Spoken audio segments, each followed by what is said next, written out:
Good morning, everyone, and thank you for being here. Before taking questions today, I want to spend a few minutes talking about why raising motor vehicle fees as proposed by the legislature is not only regressive, but it's not needed and makes no sense, at least to me.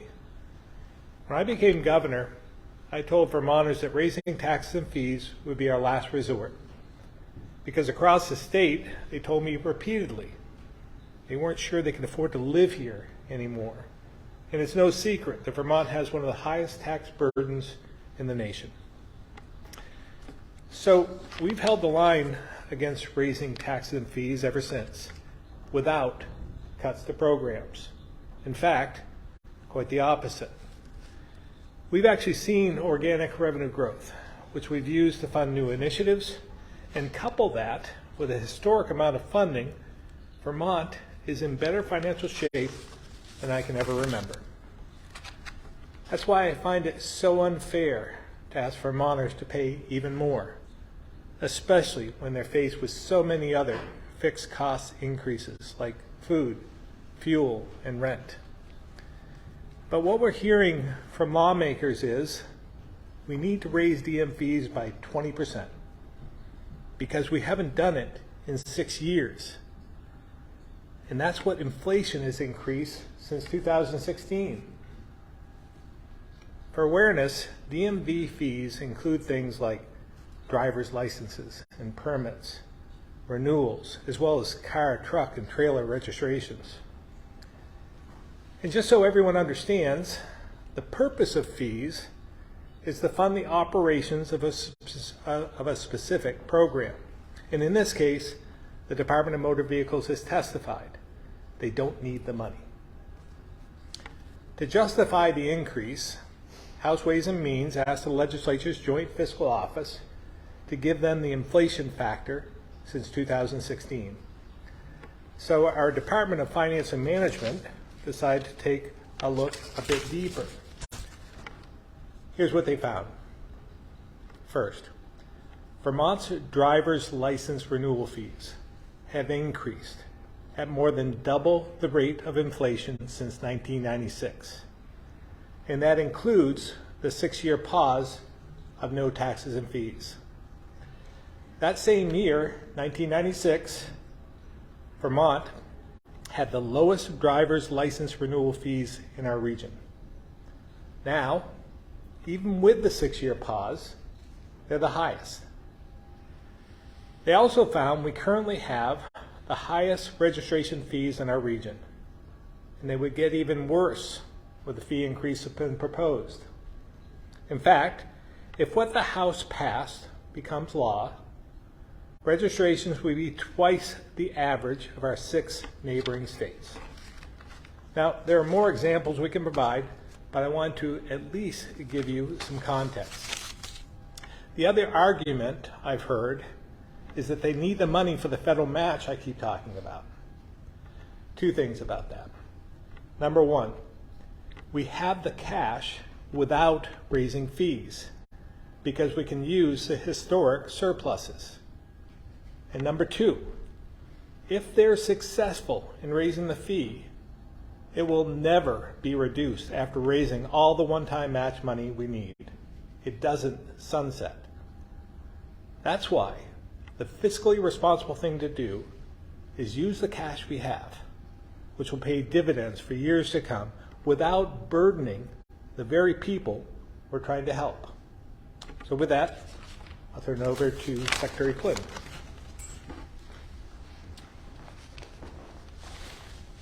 Thank you very much, Governor, and good morning, everybody. I think you'll hear that I think a lot like the Governor.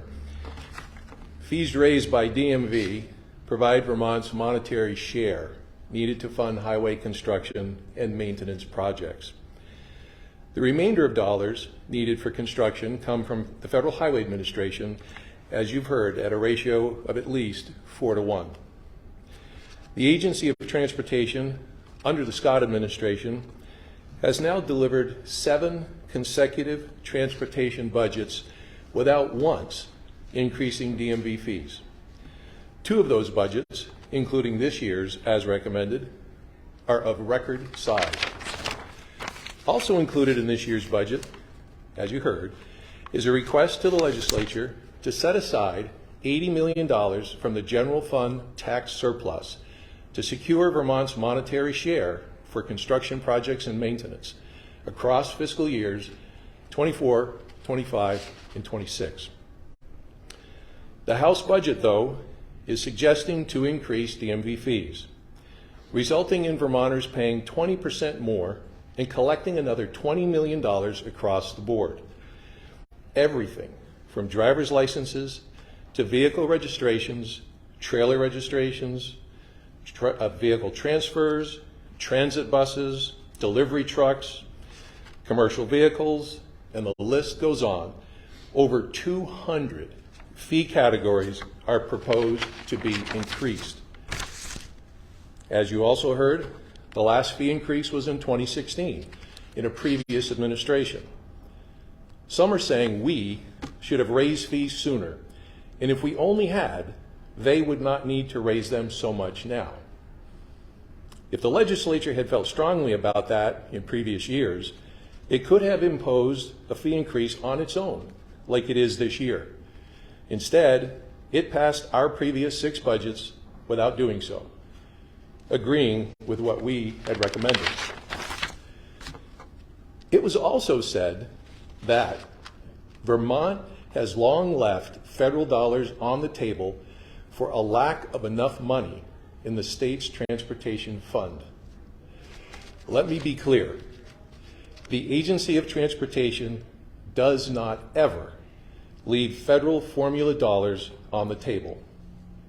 If we are given an apportionment, we use it.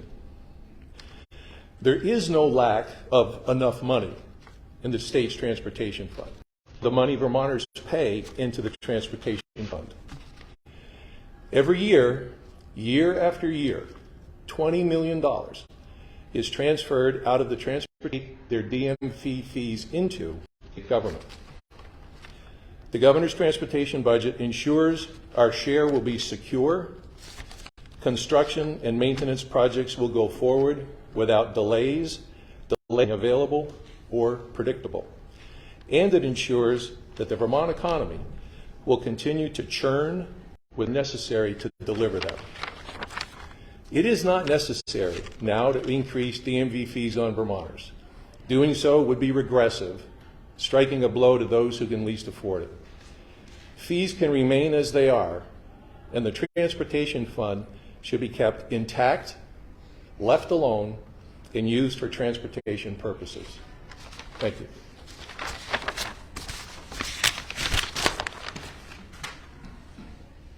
Thank you, Secretary Flynn. Now open it up to questions. Governor, as you know, some of those surpluses that you're talking about that lawmakers aren't using for federal match, those are going to other initiatives like paid leave, child care, etc. What do you make of the argument that having robust social support programs like those actually save Vermonters money, and that these fee increases at the DMV, those pale in comparison to what a parent might be paying for child care or others? Well, again, we agree with the goal. We want paid family leave. We want more child care. In fact, this administration, under my watch, has done more for child care than any other administration of previous record. So we have a common interest here. It's just about how we get there and how fast. They'd like to do it all in 1 year, which is admirable, but it's not practical. This is something I believe that we need to build over a period of time so that we have the organic growth to be able to have it be self-sufficient. So again, we have the same goals. We have paid family leave in our bill, a voluntary plan. We have child care, increasing child care provisions as well in our bill. But it isn't the same as theirs. Theirs is much more generous, but we contend that we'll get to the same place probably quicker than they will if they follow our lead, and then be able to use the surpluses for one-time expenses, as we've said. This one-time expense is this federal money that's coming our way. This federal money is not going to be recurring. It's a one-time shot we're going to get at this. So we better make sure we have the match money to take advantage of every single federal dollar that comes our way. And this is the most secure way to do that.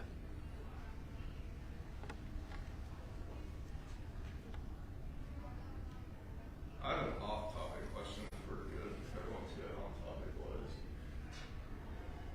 I was just wondering if you had any thoughts or comment kind of about what's going on down in Tennessee with the legislature and 2 out of the 3 being expelled. Just if you had any thoughts or comment on what's going on down there. You know, I haven't followed it consistently, but I've seen broadly what's been happening over the last 24 hours in particular.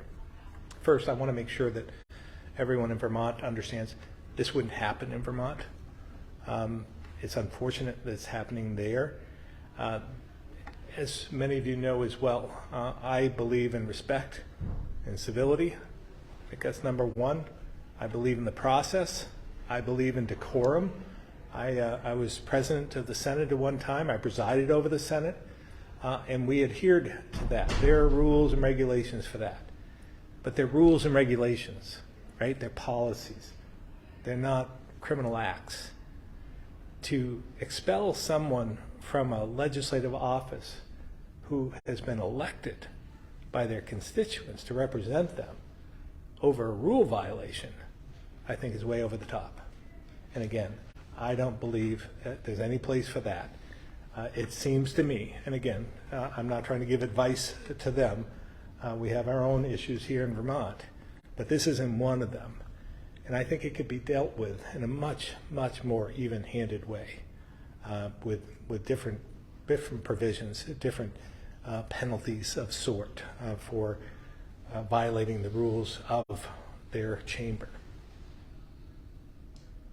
I have another off-topic one. A handful of Republican representatives introduced a bill this morning that would prevent those that were assigned a male at birth and are transitioning to become a female, and would prevent them from playing sports as a female in Vermont. I don't know if you had any initial thoughts on that. Well, again, I go back to when I played sports when I was a kid. I can't tell you how many games we won, how many games we lost, what the scores were. We just played baseball and basketball and hockey. And I would ask that we take that segment of the population and just let them play. Let them be who they are and let them play. Now, on a higher level, professional, collegiate, and so forth, then there probably should be some parameters. But let's let the kids be kids. Yesterday, Governor, it appears that Vermont is on track to set another record year for fatal opioid overdoses.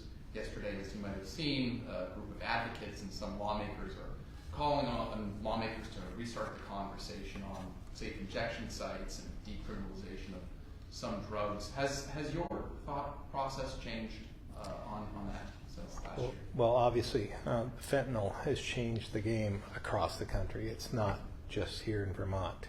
I think we've seen increases in almost every other state. And it is something that we need to pay attention to, and we are. I think prevention and treatment, recovery are 3 areas that we need to make sure that we're focusing on, which we are. I also think enforcement is another area, taking the fentanyl out of the stream, so to speak. I think would be helpful. There's also xylazine that is becoming more prevalent. That is, when mixed with fentanyl, is concerning because naloxone doesn't have any effect on xylazine. So we have many areas that we're trying to make sure that we're paying attention to, but the so-called safe injection sites isn't one, and I don't believe that's the answer. You mentioned the treatment and recovery, the hub and spoke model. Vermont has certainly been a leader in that nationally. How do you think that's holding up? I mean, do you think any changes need to be made? Expanding, obviously. I mean, I think there's more fentanyl, there's more drug use. We need more prevention, and we need more of the hub and spoke throughout Vermont. So we need more treatment facilities. When somebody's ready for recovery, we better make sure that we're ready to take care of them and lead them on that path. And lastly, H222, I think it is. It's kind of a grab bag, if you will, of initiatives. It's got expansion of syringe collections, zoning for recovery, group home houses, expansion of Narcan. Any thoughts on 222? I haven't looked at 222, to be honest with you, but we have always advocated for the syringe exchange as well as disposal sites, more prevention, anything like that we're already doing, we want to do more of. But I haven't looked at that bill in particular. And Governor, you mentioned that these safe injection sites and overdose prevention centers aren't the answer. When you vetoed the bill last year, you said you didn't want to take away from the resources that have already been proven to work, whether it's the Narcan or distribution of Narcan or the fentanyl test strips. But you mentioned xylazine there and how it's not being able to be detected. So I don't know kind of what you think needs to be done to help with that. Yeah, I'm not sure that xylazine can't be detected. It just can't be treated with naloxone to prevent an overdose, a death. And that's the concerning factor there. So that's where, again, more enforcement in terms of taking it out of the drug stream, so to speak, is going to be critical. We'll go to the phone sound and we can come back to folks in the room. Start with Tim McQuiston, Vermont Business Magazine.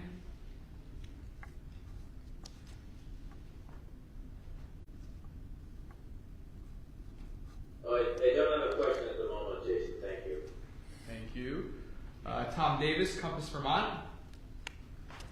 Thanks, Jason. Governor, back on motor vehicle fees, how is the progress going on the proposal to have an electric vehicle fee and replace the gas tax with another electric vehicle? I don't know where we are today. Again, we put forth a proposal that would be more of a mileage reimbursement fee. And my preferred method, and I think the Senate has talked about this some, would be to utilize the charging itself. But I don't know as we're there yet. I don't know if the power companies can actually do this or not effectively. So it's still in conversation. Hopefully we'll get to a point where, because I think we have about 6% of the vehicles sold of late are being electric vehicles. So they're in demand, and we need to make sure that they're paying their fair share. I mean, it's a user fee as I see it. So we're still working on it. I don't know where it's at in the Senate at this point in time. Do you know if the strongest voices for the legislature to increase the overall motor vehicle fees are in alignment with V-Trans and the intent to also get the electric vehicle fees put in place once you figure out the mechanics? I don't know if I'm understanding the question. Are they in favor of the EV fees along with the other motor vehicle? raising the DMV fees? No, are they in favor of the electrical vehicle user fees as much as they are for raising the fees of all the other things within the motor vehicle department? I don't think it's either or for the legislature. I don't want to speak for them, but I think that they see the merit in trying to come up with some way to impose a fee on electric vehicles. But they also feel, at least in the House, have felt pretty strongly. Obviously, they voted it out to raise DMV fees by 20% across the board. Okay. No other questions. Thank you.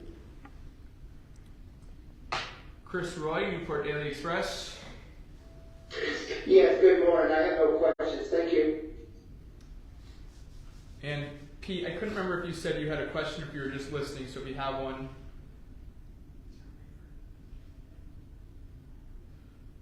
If not, we'll go back to the room if anyone has others. The Senate Appropriations Committee, I hope no one they're set to pass a committee today a bill that would raise legislator pay and open legislature for healthcare benefits as well. What's your take on that? I've responded in the past. My feelings haven't changed. I would be in favor of raising the pay of legislators and benefits if we could restrict the length of the session. I view this as a contract over maybe a 90-day period. Get them in, get them out. If some of the thought is that this will attract more people to run for the legislature, I'm in favor of that. I think that we need to do more. But I think what you'd find when I'm speaking to people about running for the legislature, it's the time commitment. It's like you don't know how long the session's going to last. It can be anywhere from 4 to 6 months, and for them to leave their careers to do this on a part-time basis just doesn't work for them. So if we could restrict and shorten the session, I think that would attract, in of itself, without raising pay, that would attract more people. But having said that, if they wanted to raise pay, then I would be in favor of that if we could couple it with reducing the length of the session. Do you think it's a tough sell to Vermonters right now, politically, for legislators to be potentially increasing their own pay when Yes. at 8%? Yeah. Yeah, I don't think the everyday Vermonter would understand that. 90 days, that's really short. Not according to other states. Bigger states have 90-day provisions. There are states who meet every other year. So we're a very small state. We can get the work done. We have to prioritize in order to do so, but I think that would make the process better. Governor, I had one more. I don't know if Secretary French or Deputy Secretary Boucher is on, but They aren't on today. They're at a conference. maybe you can weigh in. There's a couple of bills that have been floated this session that have been taken up, basically mandating certain curriculums, whether that be Holocaust education or financial literacy, one from the Treasurer's Office. I'm wondering what your thoughts are on lawmakers setting or mandating curriculum, which, as you may know, is created on the local level. Standards are made on the statewide level through the Board of Education. I was wondering if you had any thoughts on what this shift could mean. Well, again, these are important issues. I've always thought that we should have more of an awareness about the Holocaust in particular, because history has a way of repeating itself, and we can't forget history and sweep it under the carpet because it was real. And I'm not sure that everyone understands that. So I for that one situation in itself, I think there needs to be more. I think financial literacy, again, is something that should be taught because I'm not sure that everyone has an awareness as to how to balance their own lives and how to make sure that they have the resources for the future.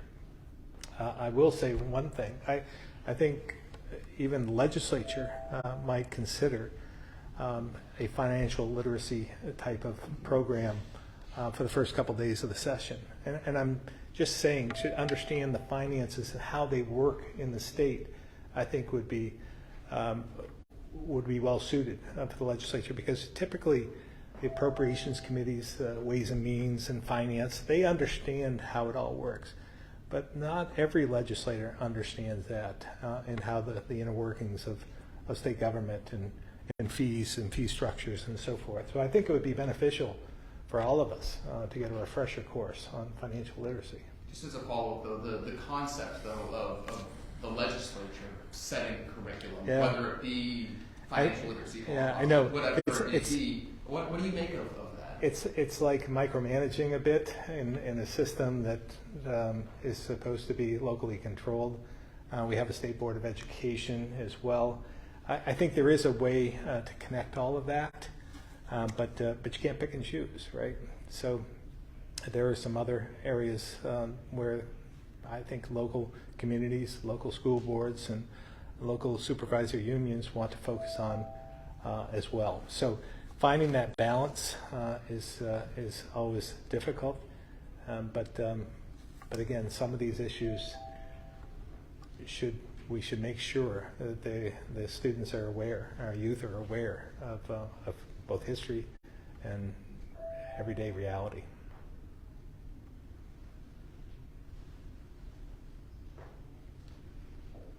Okay. Have a great Easter for those who are celebrating.